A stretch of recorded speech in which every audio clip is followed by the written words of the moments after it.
Welcome to episode 7 of Before the Ball Drop podcast. We're your hosts, James, And Rebecca. and this week we are talking all about the phenomenon that swept the nation in the early to late 90s known as Pokemania.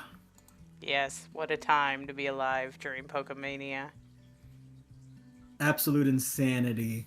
It's one of those things that when you're living through it in the moment is one thing, and then like looking back on it and is like a whole nother thing. It's like, wow, that really happened, and that was a huge part of history that we were fortunate enough to have been able to experience firsthand.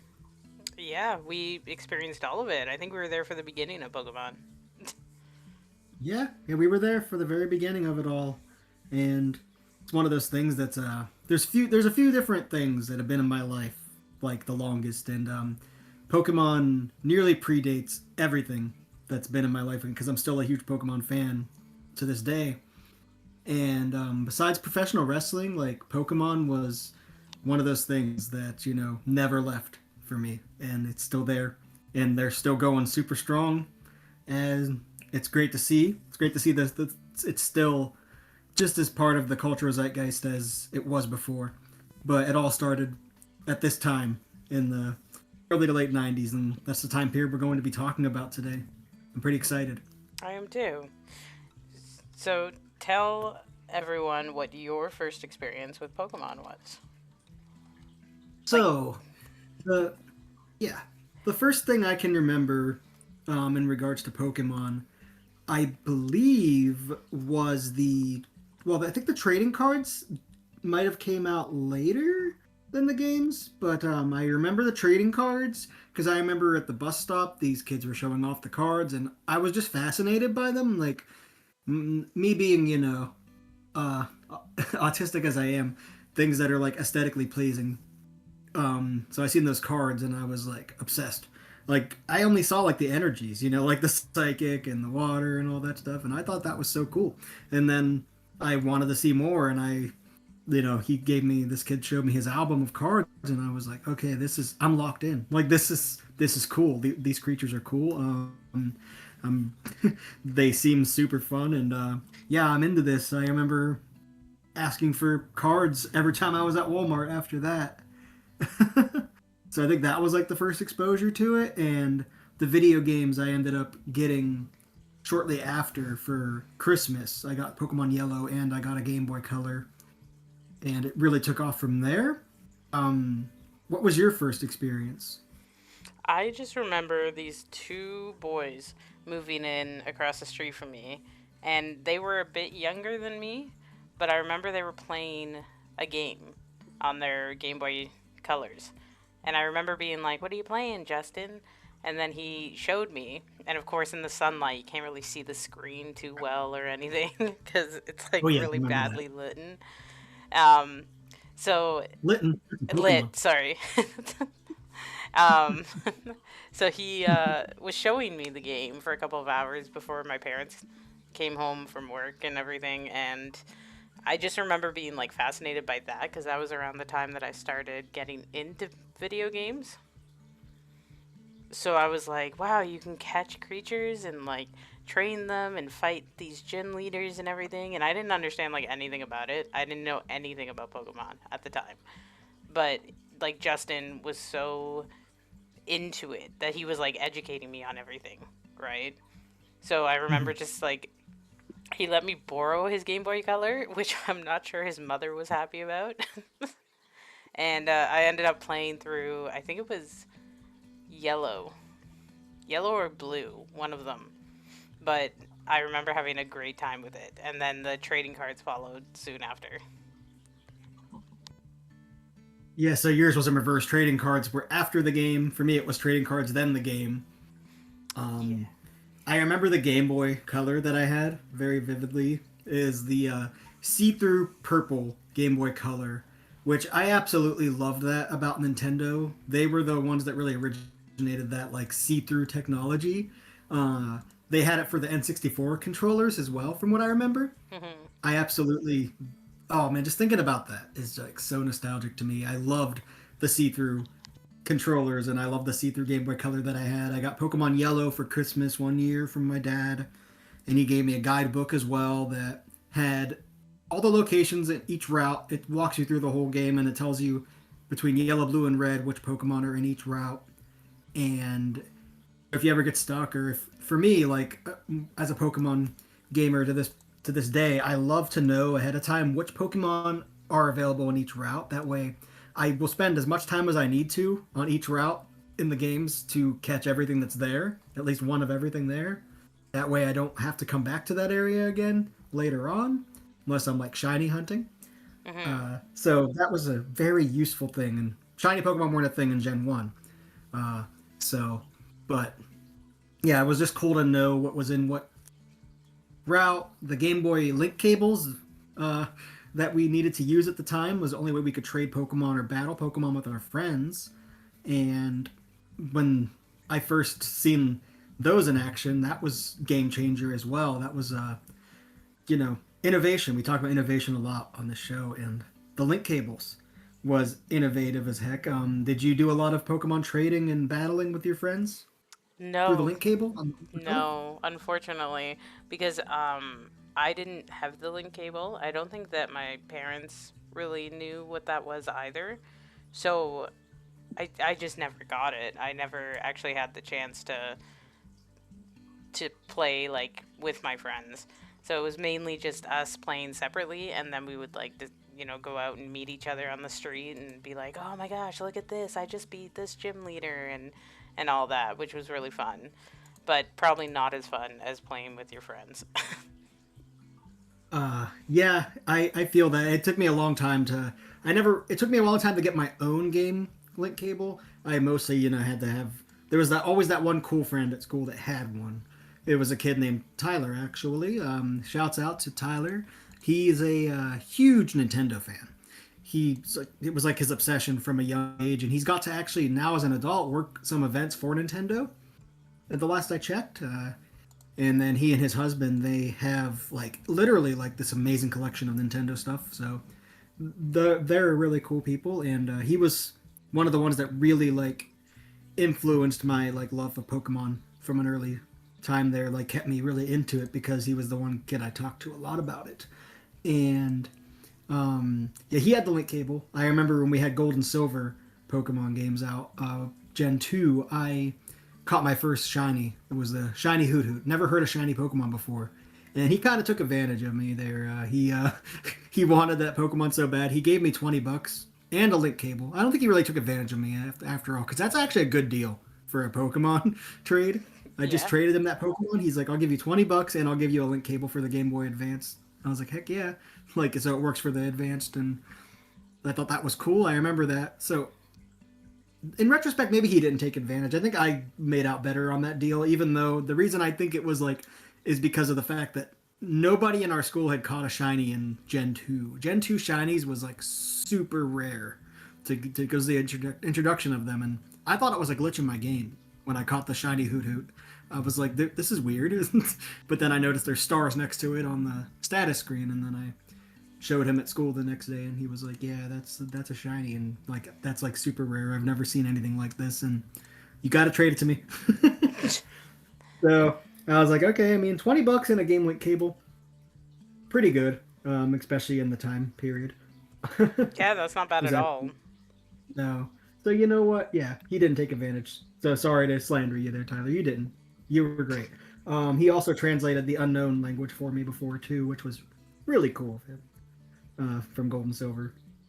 The Pokemon anime was what I experienced around that time too. I think in between the cards in the game, and that was super cool. One of my earliest anime experiences, obviously, it was Pokemon. I think we mentioned that in the anime episode.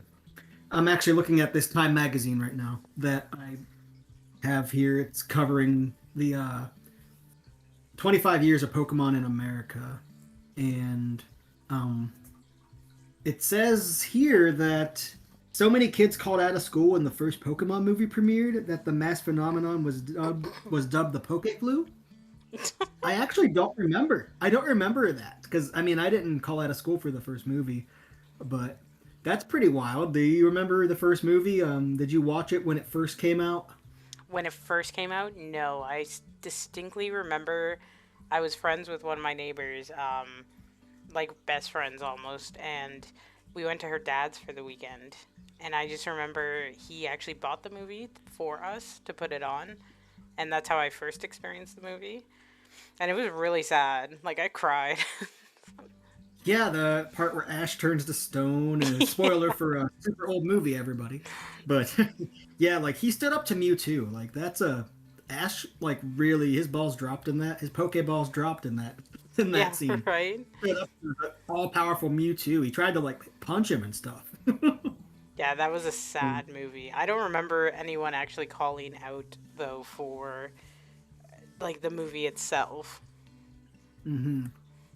Uh, yeah, my experience with Pokemon first movie was my favorite birthday party of all time as a kid was probably like 8 or 9 years old, and it was when Pokemon the first movie came out. So I was like maybe I think it was 7 years old. I want to say, and that was the best birthday party ever because my cake was Pokemon. I got Pokemon the first movie to watch with all the kids who came over. I got that on VHS. My cousin brought me a bunch of packs of cards to open. So yeah, I got a bunch of cards, got the movie, had a cake that was Pokemon themed. So it was literally like any Pokemon fans like dream party right there, for a birthday. It was all Pokemon. I absolutely loved it. The movie was phenomenal. I love that. I love that. I remember seeing Fan at the beginning and being like, "What the heck is that?" Like that was a new Pokemon at the time that we hadn't seen. So they were already teasing Gen 2 at that point. Heck, they were teasing Gen 2 at the beginning of the first episode of the anime when they showed Ho-Oh, actually. Yeah. Which, like, looking back on that, that was pretty cool. But, yeah, the Pokemon the first movie, the Vacation mini short at the beginning is one of my favorite things ever. I love the song at the beginning of it. So, Pokemon first movie was great, and that was a hell of an experience for me. That was around the time when I was really getting into the cards as well, and friend and I were like super big into collecting the cards. And it's funny because now the Pokemon cards is like a completely different market now, and you got people scalping and you got people robbing stores for cards now. It's Mm-hmm. crazy. I purchased some cards earlier today as well. Didn't get anything really good this time, but uh, I do love that they've brought back one of my favorite things from the early trading card era. Do you remember the Gym Heroes set where it was like it had like the gym leaders on the cards, like it was Yes. like their Pokemon? Yeah. That was one of my favorite sets as a kid, and I'm glad that they've recently started doing trainers Pokemon again. With starting with Journeys Together, which was a really big set. I bought a booster box of that, so I spent like $200 on that booster box. Oh my god, I I was trying to, yeah, recently. well, I was so excited that they brought that back. And s- they've been doing it. The Team Rocket set just came out that has it. The Mega Evolution set also has trainers Pokemon. So I've been really big into trying to collect those recent sets, um, for sure. on a side note, I just spent probably about $260 today on cards. Not on All Pokemon. right. Yeah. It was One Piece cards and Final Fantasy Magic cards. Yeah, the Final Fantasy Magic was a great set. It is such a great set. Yeah, I love that set. Um, yeah, there's a lot of there. They have the Avatar ones out now as well, which I've never been a big fan of Avatar, but it's it's blowing up pretty big, or it did for a while at least. That those cards. So I mean, like, Um, I never appreciated the cards like as a kid. You never really appreciate it because it's just like it makes me cringe thinking about it sometimes. How we could have had like the Charizards, like the mm-hmm. rare We all friggin' owned cards, and we're like owned one. ripping them up and like not We treating all them owned it. nice. That's the crazy part. It's like I bet you I know I owned the first edition I Charizard owned, Hollow before. yeah, I know you have probably did too. Yep. It's like a lot of us, a lot of money that we could have had today if we would have known it, like hindsight, you know? Yeah, and like now I actually appreciate cards. I buy them for the art. I don't play any of the like One Piece. I might actually go tomorrow to my game store to play. He's gonna teach me if he can. But like I appreciate the artwork on them now so much more than when I was a kid. You know, Mm-hmm. it's Yeah. just like it's It's amazing to money. think that we could have had thousands of dollars. Could have. It sucks to think about it as well. It does, because I remember blatantly like throwing my cards around the playground. Like they would get dirty, dropping puddles. Like, but as a kid, you don't know, right? Yeah. To us, like that stuff was just like disposable stuff because like we could just go buy more. We thought we could get the cards again. Like little did we know like how fast trading cards move like on from set to set, and then the stuff that was on the earlier sets is like all of a sudden not there anymore for you to get again. Yeah. Unless you like trade your friends, or nowadays you have to go online and look them up. I go to TCG Player and be like, oh, that's like a $300 card now or more. Yep. Absolutely insanity to think about. Yeah, absolutely crazy. Uh, the Pokemon games, back on those real quick. There was obviously a lot of like rumors about those games, playground rumors back in the day about certain aspects of the games, and I think we all fell for those. Mhm. And of course, like the one that I always fell for was the fact that you can get Mew by the SS Anne with that truck. Like that there's something to do with the truck in getting Mew, and I always thought that that was true for like the longest time. I remember doing that many times, just trying to figure it out because it's a playground rumor. There was that playground rumor. Then even like later on, there was like a Deoxys one for Ruby and Sapphire that people told me about involving the space station place, and like talking to the scientist about how many rockets have been launched. You keep talking to him over and over again, and eventually you get Deoxys. Then there was the Elix Forest in Gold and Silver with Celebi, which became an event later on because of the fact that people talked about it in that. It's an event in Heart Gold and Soul Silver where you can actually get uh, Celebi doing something with the Elix Forest.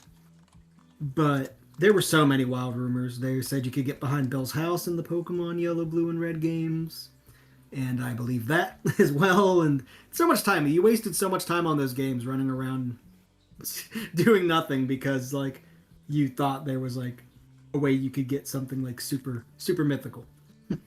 Wasn't there also a rumor back in the day that one of the songs in Pokemon like drove people insane? Oh, Lavender Town Syndrome. Yeah. Yeah, the Pokemon.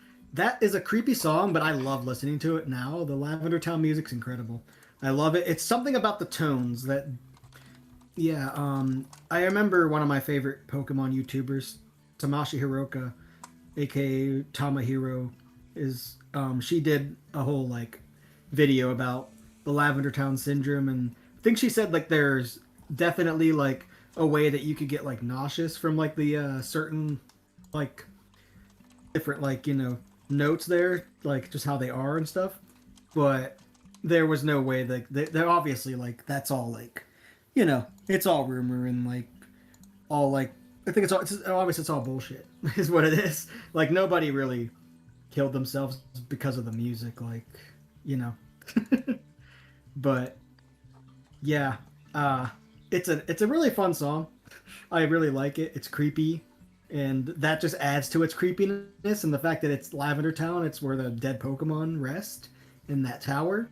That also makes it like even more like it all adds to it, and it's probably why I love it because I love scary stuff so much. But yeah, as a kid, I was kind of freaked out by that segment of the game. It was very jarring in a kid's game to all of a sudden be hearing about like Pokemon dying and Team Rocket killing Marowak. Like that was pretty wild. And you had those weird channeler ladies in the tower, and yeah, the ghost Yeah, it was as well. absolutely. The Simpsons had an episode too where like they went to Japan and they're watching the TV of something to do with Pokemon, and it was like an urban legend that if you watch the TV during this sequence, you'll have a seizure. Oh, yeah, that's another one. Porygon. Yeah. Um, yeah, the Electric Soldier Porygon is a banned episode from the series because it did give kids seizures because of the lights that were in that scene. That's why the episode got banned after. So yeah, that did happen. Like that one, yes, like that was one that did happen, and yeah, that's very well documented as well. Yeah, in Japan, the rooms were so small that people got so close to the TV, and that was like one of the main reasons it happened. I think is what they said. Good. Yeah, it was a huge thing at the time. I remember being freaked out by that. Hmm. Yeah, the Porygon. I think Porygon as a Pokemon was kind of like censored, like canceled for a while because of it, which is sad because poor Porygon just catching strays for no reason. It's not his fault. Right? He was just created. Yeah, he didn't do nothing. No, Free my boy Porygon. He didn't do nothing wrong. I think that it's amazing though that Pokemon has lasted as long as it has. Um, Still releasing games, cards, even shows. I'm pretty sure the show is still going on. Yep, the anime continues now with a new protagonist. Her name's Liko. So yeah, Ash finally did retire. They finally did retire Ash 1 or 2 years ago, and I've watched some of the new stuff. It's pretty cool. It's good. Like it's a good way to like refresh things and you know make Pokemon for a whole new generation of kids to experience it and enjoy it. Uh, so that's cool. Oh, exactly. And Yeah, what other what's your favorite Pokemon game? my favorite Pokemon game is actually Pokemon Black and White. Generation 5 is my favorite of all of them so far, and I want them to remake Generation 5 again. They've kind of, they've been, bringing back like the characters through the card game and from Black and White. It was a big feature in the Journey Together set of cards. And yeah, there's a lot of like love for Generation 5. So I'm hoping that we get a remake of Generation 5 soon. We did get the, Diamond and Pearl remakes, which weren't great. They were pretty good though. But Gen 5 remakes, I hope they are handled with even more with a lot more care if they do make them. Hmm. What about you? What's your favorite Pokemon game? I would say, as of right now, mm, probably Pokemon Legends or Pokemon A to Z. I've been enjoying that a lot. I Oh, just think it's such a okay. nice change from the formula Mm-hmm.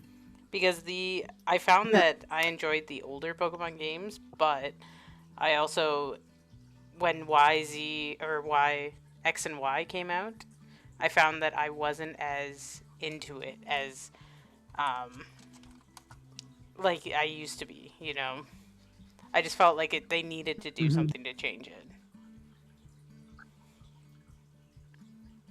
Yeah, I like that they're toying around with different gameplay mechanics. They did it with the Let's Go games, Pokemon Let's Go Eevee and Pikachu. They used the Pokemon Go catch mechanics as Hmm. well in that. So you didn't battle the wild Pokemon; you just caught them the same way you would in Pokemon Go, which was pretty cool because it came out on the heels of Pokemon Go being this huge cultural phenomena. Pokemon Go really was like almost in a way it was the closest we got to that Pokemania feeling again. It was a really special time. I remember when Pokemon Go happened, and that got a lot of different people into Pokemon. That people you never expected to get into Pokemon were all of a sudden playing it, and it was pretty cool to see that. And not only that, but that gave like places like Walmart, Target, other places like the idea to make these huge displays. I remember where they were selling the cards, selling the plushies, and all the merchandise, and yeah, like that really launched Pokemon back into the cultural zeitgeist again. It was almost like a secondary Pokemania in a way, which was pretty cool. Pokemon Go really did help a lot with bringing Pokemon back to the forefront again. There's a guy that I watch on YouTube who I came across his video one time, and he actually traveled to this isolated island and he played Pokemon Go there. It's an island that doesn't have Pokemon Go. So, like, people live there, but nobody plays Pokemon Go. He only found, I think, one person who played it, but it's because mainly the internet is, like, non existent there. Like, it's really slow when it does exist because of storms and everything. So, it was actually pretty interesting to I don't know. I like Pokemon Go. I wish I could play it more, but I can't because I don't have that much data to spare, unfortunately. Yeah, Pokemon Go is great. It's still going strong, and I'm glad that they're continuing to add each new generation of Pokemon into the game. It's another quick way on the go, no pun intended, to collect all the Pokemon and complete the Pokedex. And it's like right now the only current Pokemon game that there is where you can catch literally every single Pokemon because now they limit what Pokemon are in each game that comes out due to like whatever like storage I guess on storage space on the games, which I think they could make every Pokemon available if they wanted to, but yeah, the last few generations of games has had like a limited number that you could get. So like all through the game. Like it'd be great to make another game where you had to get all the Pokemon again. Complete the That's Pokedex. I remember, yeah, completing the Pokedex in Yellow, Blue, and Red, the 151 Pokedex or 150, but you could get Mew in Pokemon Red due to a glitch that I didn't find out until like way later on that there wasn't in fact a way to get Mew in the games. But yeah, you remember you could get a diploma that you could use the Game Boy printer to print out. I never got to print that out. I never had a Game Boy printer. I always wished I could have printed out the Pokemon diploma that you get in the first generation games for catching them all because I was so proud when I finally was able to do that, hmm thanks to people trading me and getting those last few that I needed. And yeah, that was a cool little thing that they had. That was like before achievements and trophies were a thing. That was like the thing right there. You got look at my certificate. Caught all the Pokemon. And see, I wish that was one thing that I wish I was more into was actually completing the encyclopedia. Hmm. But those types of things never really caught on for me. So I Hmm. don't know. I'd like to. That's why I bought Legends Arceus, and I'm hoping to actually because it's mainly a game that you fill out the encyclopedia, the Pokepedia or whatever it is. Sorry, um, Yeah. and then you actually just fill that out, catch all the Pokemon and everything. So I'm hoping that I actually enjoy that one. Yeah, yeah, the Legends games are a cool like little spin-off type series and I do like how they add to the lore of the different locales in Pokemon. Like of course Legends Arceus, like it's the it's Sinnoh before Sinnoh was a thing. Like it's that region. And then for Pokemon Legend Z, it's literally the you're literally in Lumiose City from the Pokemon Black and White there, and that's further expanding upon that world building, and which is cool. Not Black and White, not Black and White. It's Pokemon X and Y is the one. You're in yeah, Pokemon X and Y. Obviously, I don't know why I said Black and White. See, I'm obsessed with Black and White because it's my favorite. I've never But played that one. yeah, X and Y was really fun too. Um, so yeah, uh, Pokemon Legends games are fun, and the Let's Go series is good. I hope they continue to add to the Let's Go series. I was talking to a friend about that earlier. That I hope that they do make another Let's Go game for Gen 2.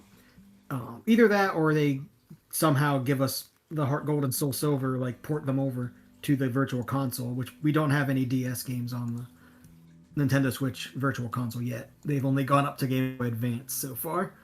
I knowing Nintendo and how greedy they are, we probably won't get DS games on the Virtual Console until the Switch 3 in like 10 years. Right. Now, So, yeah. one game that I want to mention too, because it's one that I spent a lot of time playing in my friend's Justin's basement, was a Pokemon Snap and Pokemon Stadium. I think Stadium is actually one of my favorite games. I love Pokemon Stadium 1 and 2 both. Hmm. Just being able to battle the Pokemon like you're, I don't know, it was such a nice refresher from catching them It was consistently. 3D 3D Pokemon battles was so cool to have Yeah. at that time. Like seeing them in 3D and battling with them, and also the fact that if you were fortunate enough to be able to get the connection things, you could import your Pokemon from your Game Boy games into the Stadium game, Hmm. And my friends and which was I would also battle really sweet. all the time, and it was just so much fun to battle your friends, like play two player, just destroy each other. And Pokemon Snap was also really cute. I enjoyed that game quite a bit. Mm-hmm. Did that you was did that you was a enjoy cute game. the? Yeah, that's a cute game. Did you enjoy the newer one that came out like a few years ago for the Switch? I haven't actually had a chance to buy it yet, so Oh, I okay. just can't Yeah, justify the price tag for the amount most of Nintendo content. games.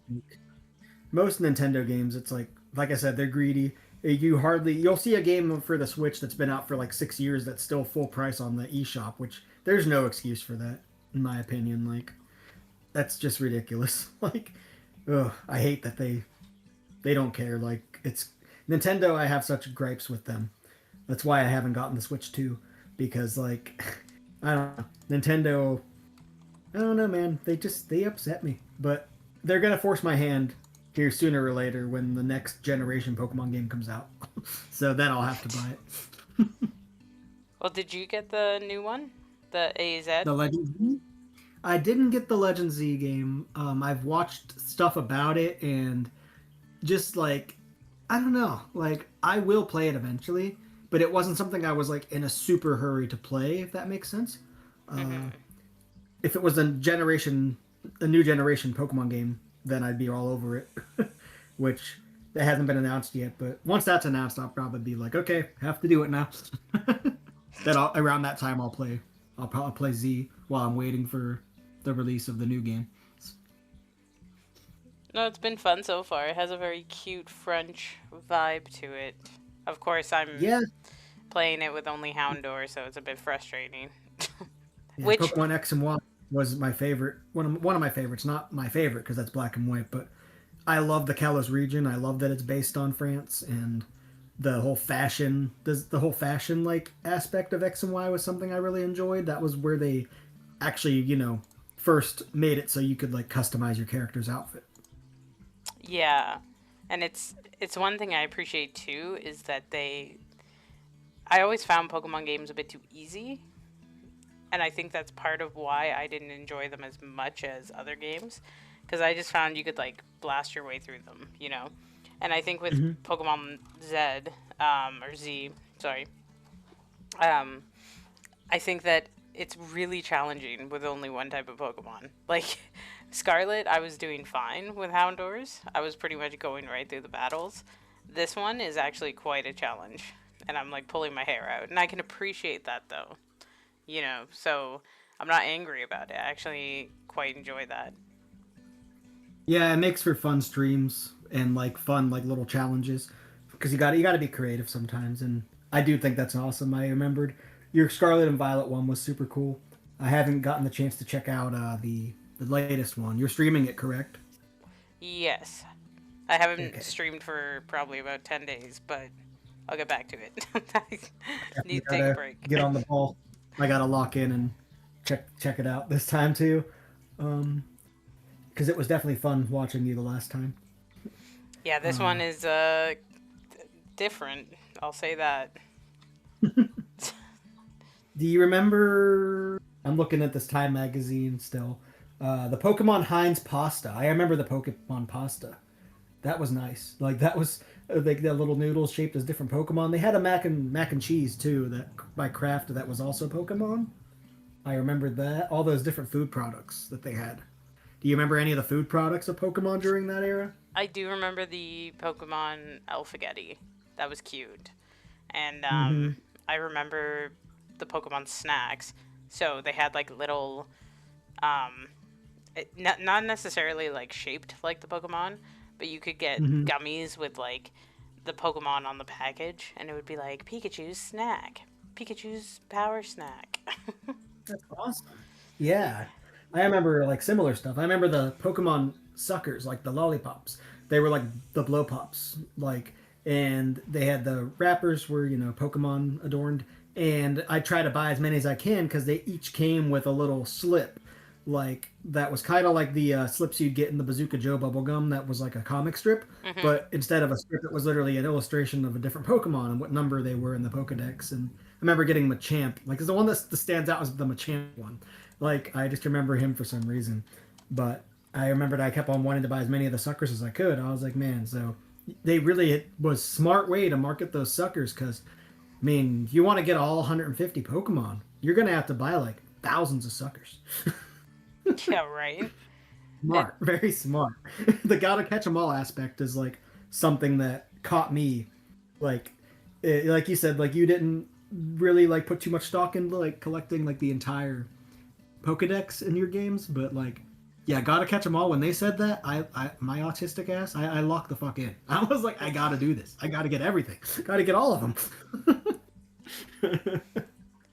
See, all my friends are really, really into that stuff and like really were on top of the ball like that. I sort of Hmm. always just kind of experienced it from an outside perspective. Yeah. Like, I still participated, I still had my binder of Pokemon cards. I don't think any of us actually knew how to play, though.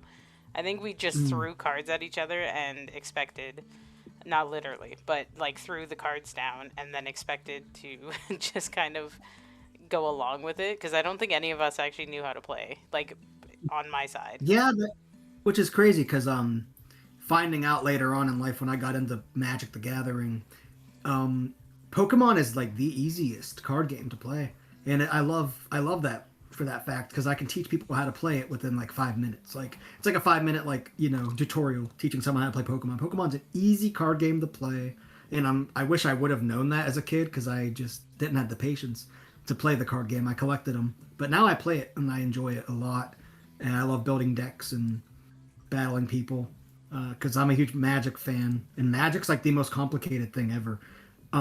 Just because of the fact that there's like thousands of rules like to it. So I mean, I can teach Magic to someone in like 5-10 minutes. It's just you can only teach someone the basics with that game. That game you learn every time you play. Like you learn something new all the time with Magic. I swear to God. And I think it's With Pokemon though, it's very easy. like I think it's amazing too that people can make money now, participating in the Pokemon card game tournaments. Like, I follow a guy Mm-hmm. on Twitter who he has a full-time job, but he makes even more going to these tournaments and like playing Pokemon the card game, Yeah. which is cool because I Yeah. kind of wish It that, is awesome. yeah, like I wish I could do that. Like be Mm-hmm. good enough at it to participate in a tournament. Mm. Remember the Pokemon cereal was another Pokemon food item, and there was the one particular one that came with like these little spoon buddies that you could like get. I had like the Arbok one, like you could like attach them to your spoon, Yeah, like I they had held the on to your Pikachu. spoon. Yeah, they were so cool. I remember I had a friend that her mom was like super religious. She was like a neighbor, and she's like, yeah, like she is like, I was gonna give you the Pokemon that I got in the cereal, but my mom literally grabbed it and threw it in the garbage because she is like, super religious, and there was a satanic panic surrounding Pokemon. Well, we got to talk about the satanic panic surrounding Pokemon. Did you ever experience that? Not as much because my parents were not like that. My parents were not the type to free. I think the only thing my mom ever banned me from was Dungeons and Dragons, and that's because in That the was the 80s. original satanic panic in the Yeah. 70s. So my mom didn't want me playing that, which, was fine because I was never really into that. But Hmm. no, she never really bothered much with the Pokemon. She was just kind of like, ah, whatever. It's just cute little creatures. Yeah, I can't believe that there was ever like any controversy about Pokemon, like and being satanic and stuff. Yeah, I don't know. People are just absolutely insane. I mean, this Yeah. is literally a series that, you know, this is a series that's created by a man who loved collecting bugs as a kid, and he wanted other kids to experience what he experienced when he was younger. So he created Pokemon, and it was a cute monster collecting game. That's really all it was, and what it evolved, where it stemmed from. Like nothing malicious about that at all. No, and I think that now, like, did you hear when PETA actually had a problem with Pokemon? Yeah, I remember that. I do remember that Yeah. one. Like, everybody's always using Pokemon as like a political agenda now for their own thing, but it's like it's just a show, like a movie, show, card game. Like, it's not real. We're not actually enslaving animals and creatures, or. Yeah, we're not advocating for anything like that at all. Like we being able to separate, reality from fiction is apparently a lost art to some people. Yeah, which is a shame because it's Yeah. annoying.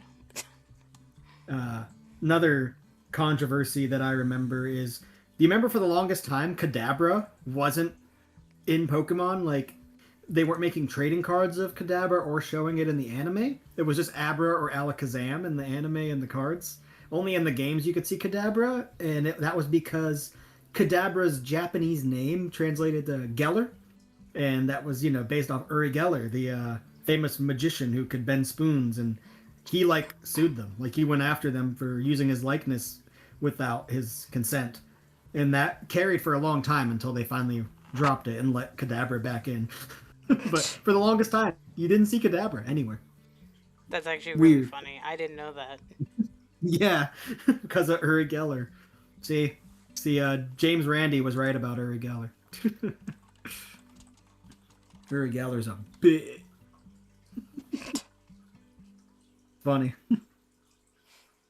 Wow, but there are a lot of Pokemon nowadays. I think there's 898, is it? um, roughly, I believe. Wow. Um, yeah, um,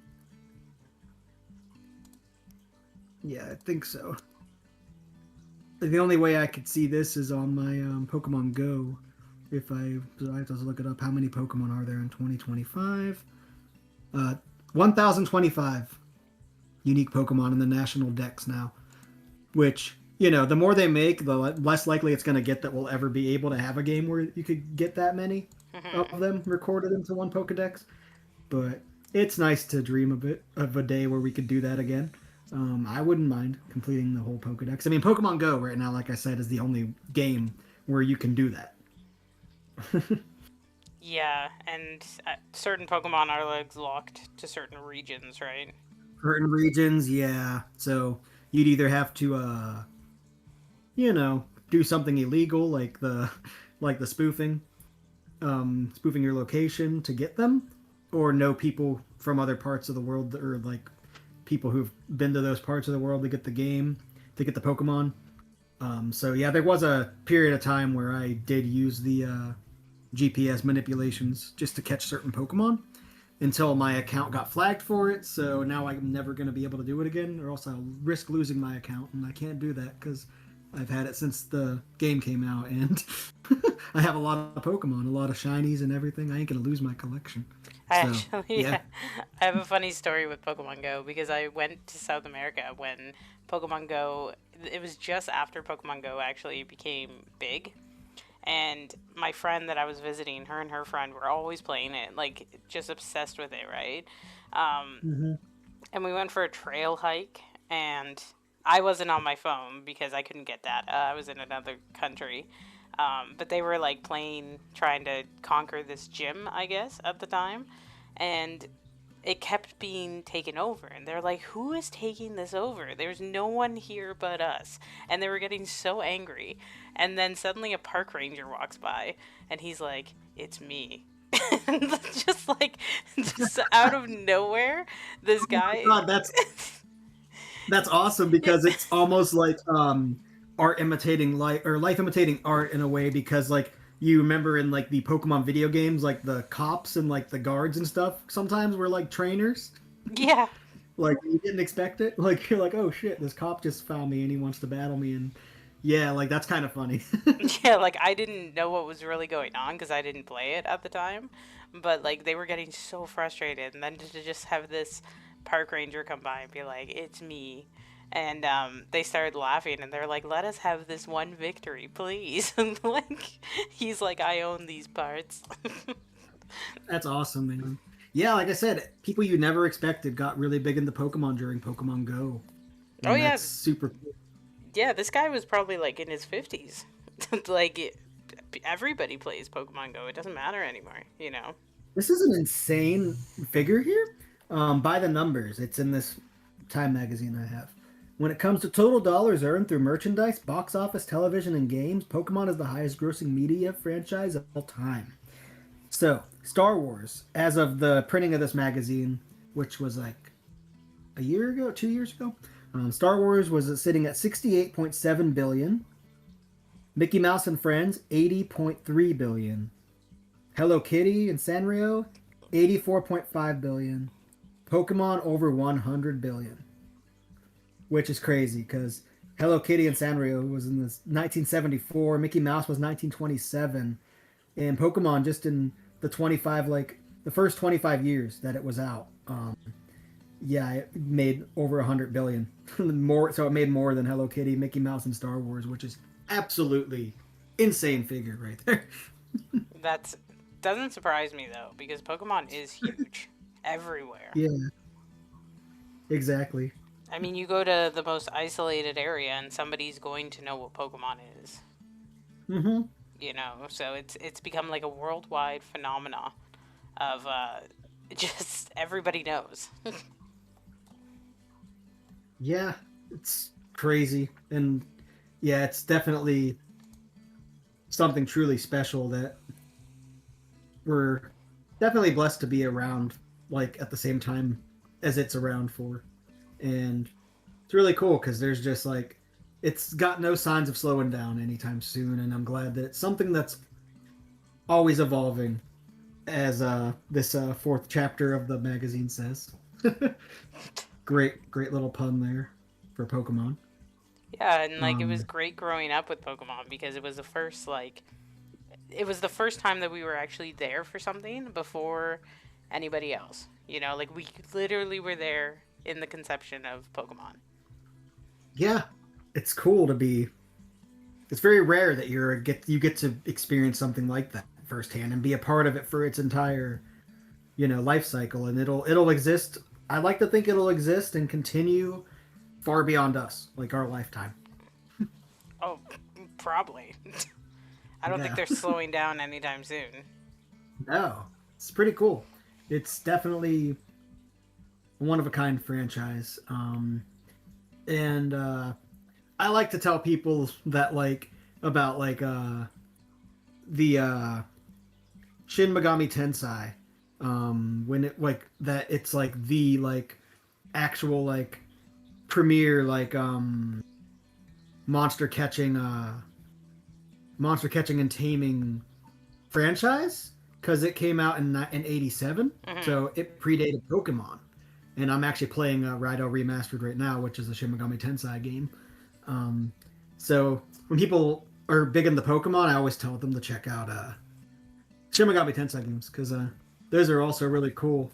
I used to think Pokemon was like the premier, like first thing came to like monster catching, but thing is like Satoshi Kojima didn't. I don't think he like he wanted kids to experience what he experienced catching bugs as a kid. So it became a monster catching and taming game. But like he probably didn't even know that like it was actually like the second time that like something like that happened. Because Shin Megami Tensei is really fun. So anybody who likes Pokemon should probably check that out too. Those games are fun. If you like Persona, it's the same series as that. Hmm. And yeah, you're catching demons and summoning demons and stuff. Now that would cause satanic panic if that would have gotten as big and mainstream as Pokemon was, because that's actual devil summoning, demon summoning. See, Yeah, now that's a satanic. yeah. It's a shame that Shin Megami Tensei wasn't as big as Pokemon because I think Pokemon is bigger. Yeah, Pokemon's huge. Like Persona recently started to blow up. The past few years, that's like kind of brought more eyes to the Shin Megami Tensei games. But nothing, you're not gonna get as big as what Pokemon is. It's got the mainstream appeal, and it's got like the appeal to all ages, especially the key market that anything these days, aims for, which is kids. So yeah, family friendly stuff is Pokemon, unless you're talking about the Pokemon Adventures manga, which the very first volumes of that aren't very family friendly because there's a lot of violence in them, which I absolutely love. Yeah, it's just I don't know. It was such an amazing thing, and I really appreciate. I think the older I get, the more I appreciate Pokemon, Hmm. just for the general like hype that surrounded it. You know. Hmm. My gosh, I remember me and my friends when we were little kids and early like teenagers. Like Misty was like everybody's like crush there for a while on the anime. Oh yeah, and Misty. then and then there was me. I liked Jessie from Team Rocket when I was little. I was like the rebel. I'm like, no, I like her. She's better. I know. I always like Like, James. yeah, I like James too. James is a cool guy. That's me. Yeah, But yeah, for me it was. I was like, yeah, I like Jessie from Team Rocket better than Misty. Misty was annoying to be honest. Yeah, I liked her. I remember she had her sisters who were at the gym that like were the ones that became the gym leaders after she left. I always thought that was kind of neat in the anime. She got to leave and they took over, just like Brock's missing father came back into the picture and took over the gym for him so he could leave as well. Actually, if we're talking about who the best girl is in Gen 1 Pokemon anime, Sabrina for sure. Oh yeah, I forgot about her. Yeah. Yeah, that's best girl right there. Sabrina. She was her gym was absolute bullshit in the first gen games though with the stupid teleporters and shit. I hated that.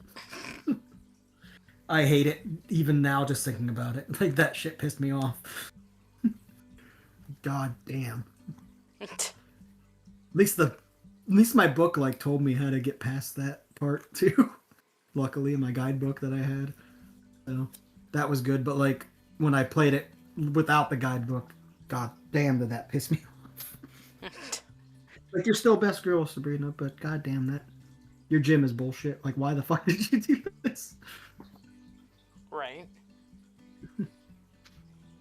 Uh Yeah. What is your favorite Pokemon then? oh man, that's a tough question because now there's so many Pokemon. Um if we went by generations, because like I have a lot of favorite Pokemon now. Like if we go from the original Generation One Pokemon, who my favorite was from that Pokemon set. I always liked Gengar. Like I like Ghastly Haunter Gengar. That entire line was my favorite, for sure. I would go with them definitely, and then I liked Alakazam as well. So another reason that we stand Sabrina is because she had the psychic Pokemon. Um, yeah, Alakazam, Kadabra, Abra, and then for me the ghosts as well. I liked from Gen 1. That's just for Gen 1. What Mm-hmm. about you? Well, Houndour is my favorite. I always, For Generation 2, Houndour. Yeah. yeah, I remember when he was first introduced, I used to play imaginary scenarios where I had a pack of Houndours. And, yeah, I always liked Houndour, and then Tauros was also my favorite. There you go. There's a Gen 1 Pokemon right there. Yeah. Yeah. Kangaskhan was also something I thought was really cool too as a kid. I also really liked Cubone. Mm-hmm. He was so And its whole cute. story, yeah, with its mom being killed by Team Rocket, which is crazy. Yeah. But then it begs the question, does Cubone, because there's so many of them, are all their Yeah, moms all their killed by? moms were killed. All their moms were killed by Team Rocket. I, I know it doesn't make sense, and I guess it doesn't have to. um, Jigglypuff was my mom's favorite Pokemon when I was little. Oh, Jigglypuff. Jigglypuff was cool. I loved in the anime where it would draw on people's faces after it made them fall asleep to the music. It got pissed off that people fell asleep listening to its song, and it would just draw on them. That was a great bit in the anime. And also Rapidash was also one of my favorites. Ooh, Rapidash is so cool. Hmm I like the the Alolan Rapidash or the Galarian. Galarian, was it Galarian? Hmm. Is it Galar or is it Alola? Yeah, Galar, right? Yeah, Galarian one's the one that is the one that they has the yeah, the different colors, and it's got purple and blue, and it looks like toothpaste. The Rapidash is like looks like toothpaste. I love it. I have a plush of it. Um, yeah, I absolutely love that the Ponyta Rapidash from that region, and then the shiny variants of it as well are amazing. They did a community day in Pokemon Go for it not that long ago, which was cool because I always liked shiny Rapidash base form, regular Kanto version, because I like the flames, the fact that the flames are blue, which is really neat. True. Yeah, I like that too. Yeah, I like them both, like both versions of it. So yeah, it's another great Pokemon. Yeah, Gen 1 does have a lot of great Pokemon in it. Um, Gen 5 had a lot of my favorites. That became my favorites, like Litwick. Well, I love Chandelure, which is its final form. That's probably my favorite Pokemon of all the Hmm. Pokemon, is Chandelure. And I like Minchino and Cinchino as well from that same generation. Uh, Seems like, yeah, every time there's like new ghost Pokemon that get introduced, I'm a huge into them. So if I was a gym leader, I'd definitely be a ghost type trainer. What would you be if you were a gym leader? Like, what would your type specialty be? Would it be fire or dark? Probably Like, would it be dark. dark? Yeah, I would just have a pack of Houndours waiting.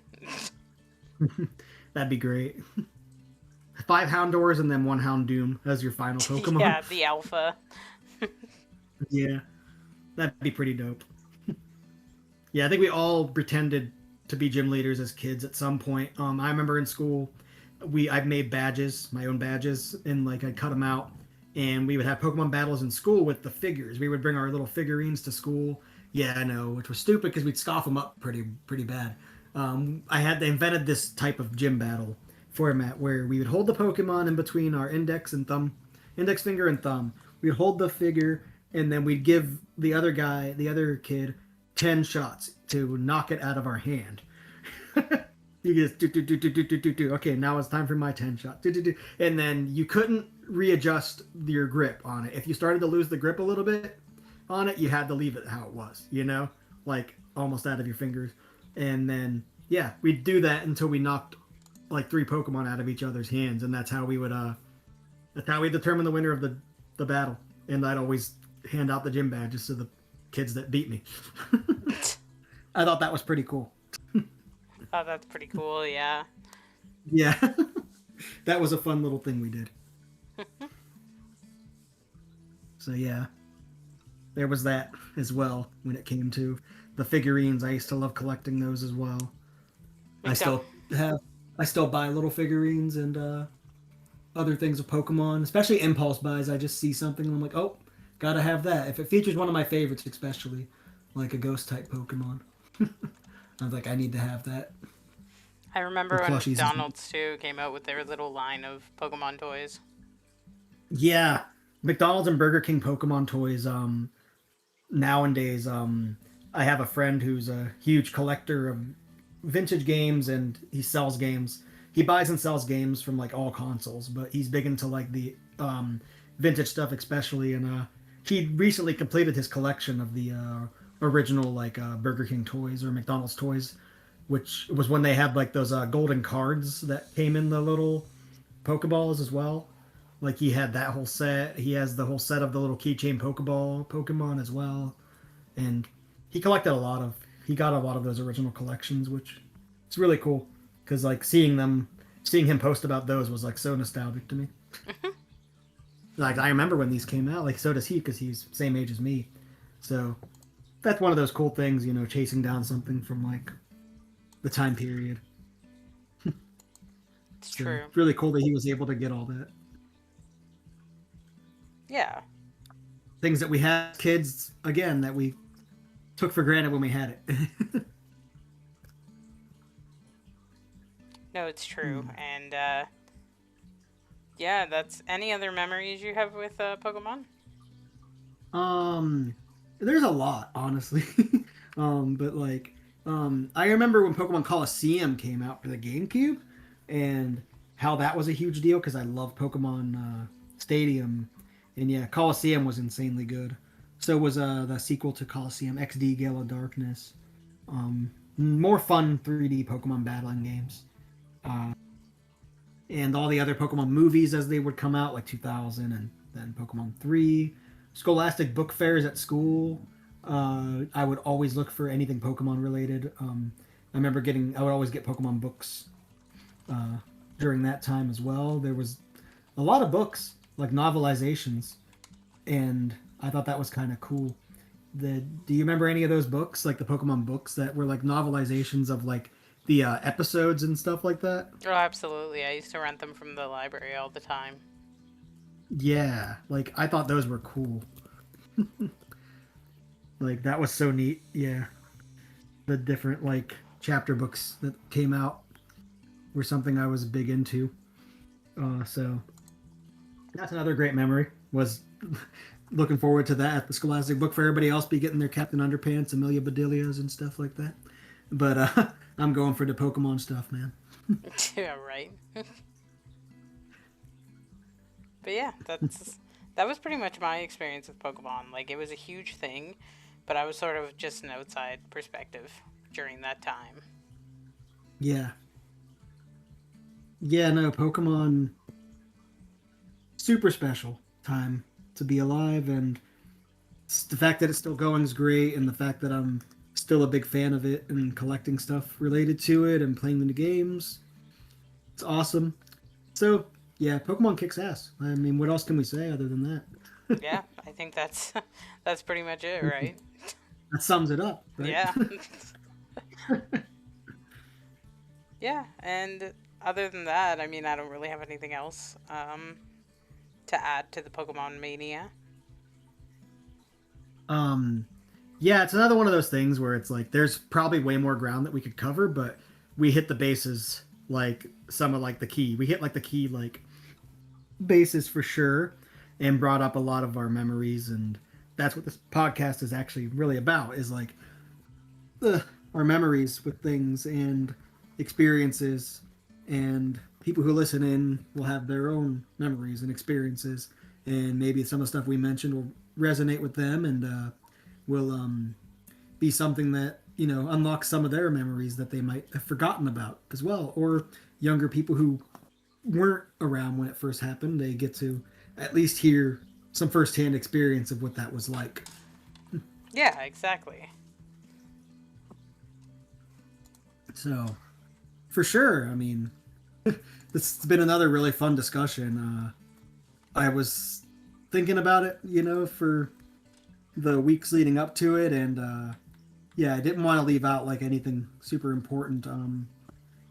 But yeah, the remember the GS ball from the second season, from the second generation anime, the Gold and Silver Pokeball, Hmm. and the whole mystery surrounding that, and how they kind of just abruptly dropped the GS ball. Oh yeah. Like he left it. Didn't he leave it? I think he left it with Kurt, the Pokemon creator, the Pokemon Ball like creator guy, who been like, I don't know like if they even ever like you know they never like resolved it. I don't think. No. But yeah, that ball was really cool. And then it's yeah, summons the mythical Pokemon Celebi in the Pokemon Crystal version, of course, with the little special event that you could do. But in the anime, it was like, oh yeah, we're just gonna forget about this after we have that whole arc surrounding it. Yeah. But yeah, I actually wish they'd make like some merchandise of the GS ball for sure. I don't think there really is very many things. I don't own one, but like I have like these Pokeballs in my room that are like the ones that they sell Pokemon cards in. But like they should make a GS ball one for sure. I hope for your And sake that comes true. yeah, I was obsessed with that Pokeball as a kid. I was like, this is such a cool Pokeball. It's gold, gold and silver, GS. But yeah, like we covered a lot of it. We covered a lot of ground here. And if do you have anything else to add? Oh wait, there's actually a toy from my childhood that I remember. The Pokedex toy, the original Pokedex toy, that like had like all the 151 Pokemon in it, and it was really cool because you could like, yeah, you could look up information on the first 151 Pokemon in that thing, and it was a really cool toy that I had as a kid. There was another Pokedex toy that you could put the Pokemon on. It had like a little thing, and the Pokemon that came with it had like a little metal prongs, and you set it on top of the Pokedex, and it would tell you all about that Pokemon as well. Those Pokedex toys were actually pretty cool. I do remember that I had one as a kid. Yeah, that was pretty cool. Mm-hmm. Made you feel like you were part of like the anime and stuff. Yeah. Yeah, it's pretty cool. It was like, yeah, Ash, you're not the only one who has a Pokedex. Yeah. That was pretty cool. It was, yeah. And so, yeah. I think that pretty much sums up the Pokemania episode. Yeah, it was a fun one. Yeah, that one was fun. Not sure what we'll do next week, but we'll talk about it as usual. And maybe another album clash. I've been listening to that one that you recommended. Oh yeah, the ones the whole albums. Mm-hmm. I think those would be fun. Yeah. I'd be down to do that one. Sure. Yeah, we can always do that. And yeah, because the Sailor Moon one that we're planning is gonna take a little bit of time. My God, I've been obsessed recently with Team Four Star's Sailor Moon Abridged that they started doing. It is hilarious. You definitely have to check it out if you haven't seen it. There's 2 of them out so far. They are so freaking funny, dude. Like, I liked I love their Dragon Ball Abridged that they did, but this Sailor Moon is like, this is what I love. Like, this is my shit right here. They have some hilarious like stuff in this. I've been showing people clips from it like for the past like week. Yeah, you'll have to send me a link. Yeah, they're funny. But so anyway, yeah, we'll be back next week with a new episode, and we are your hosts. James, aka the Wu-Tai Clan Gaming. Look out for my Final Fantasy 13 video coming out soon. Yes, when I finish it. Yeah, when we're gonna, yeah, she's editing it for me, and I gotta lock in and record the rest of the script to send to her. And I am your host, Rebekkah, aka Bouncer Bex. Heck yeah, you'll be doing your continuing your Houndour playthrough of Pokemon Legend Z. Absolutely. Check me out on my channel. I do card unboxings. I bought 20 packs today, so there's lots being uploaded. And also just the Houndour stream pretty much as soon as I get back into it. Let's go. Yeah. Well, I named one after you, too. Yay. Yeah. Hell yeah. Let's go. Yeah. So, yeah. Drop on by our channels in the link below, and we will see you next week with a new episode. That's right. See ya.